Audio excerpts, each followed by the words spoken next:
malipay yung ko basta makadawat ko og invitasyon kay matagaan magugo og opportunity nga muli sa amo ang balay kita nga ako ang mama istorya o personal ako ang mama kauli magamit na ko ang kanang lahi mo gud kung inuhan yun ang kama na ginatulugan nimo dito magod sa Manila nag-arkila lang mi og balay.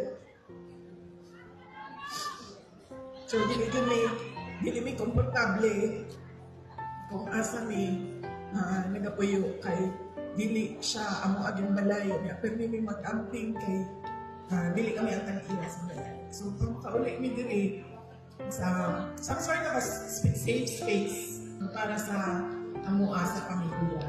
And na-nostalgic ko kay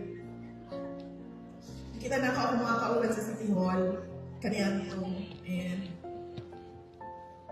nakaingon ko sa akong kaugalingon nga nakaganina nakahuna-una ako sa ako ang kaugalingon kung sa kahaon nidagan na lang ko ang mayor wala na lang ko nidagan ang vice president